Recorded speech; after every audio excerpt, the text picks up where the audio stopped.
Hello বন্ধুরা, welcome to Mitali blog. আজকে আমি আপনাদের সাথে আলুর দমের রেসিপি শেয়ার করব।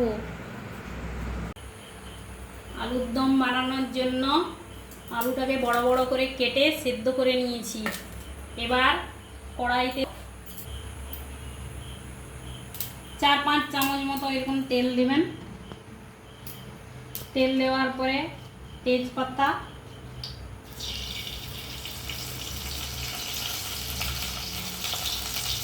পেঁয়াজ দেব,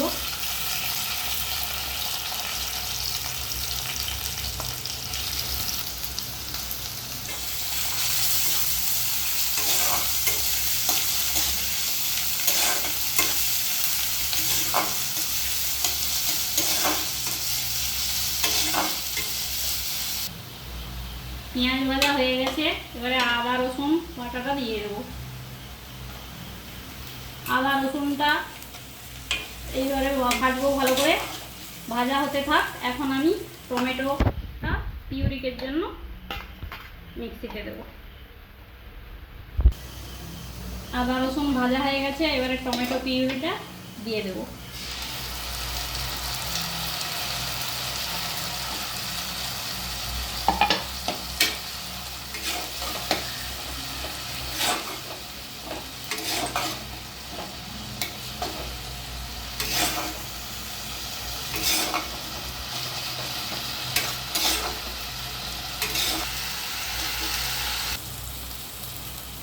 এবারে হলুদ গুঁড়ো 1/2 চামচ, লঙ্কার গুঁড়ো 1/2 চামচ,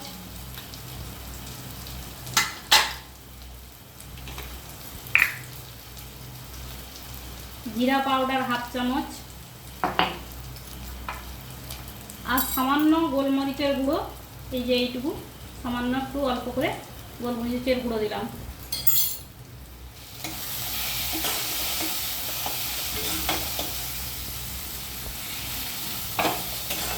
জল অল্প করে একটু দিলাম, তাতে মশলাটা ভালো করে ভাজা হয়ে যায়।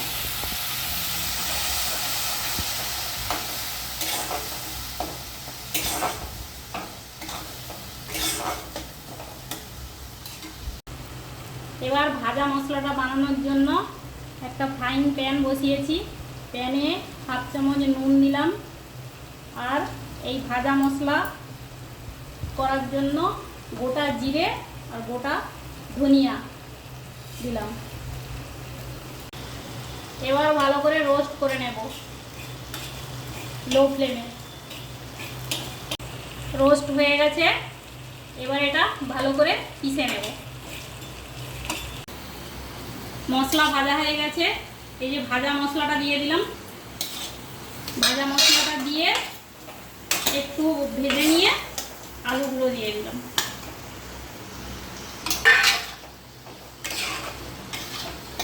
এবারে হাই ফ্লেমে একটু কষাবো ভালো করে।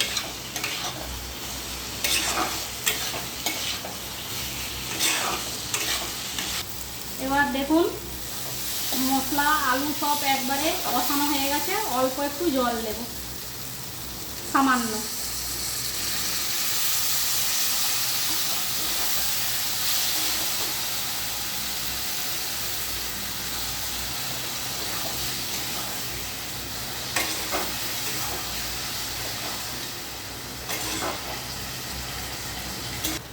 দেখুন হয়ে গেছে, আলুর দম রেডি। যদি আমার রেসিপিটা ভালো লেগে থাকে তাহলে আমার চ্যানেলটিকে লাইক, সাবস্ক্রাইব ও শেয়ার করুন।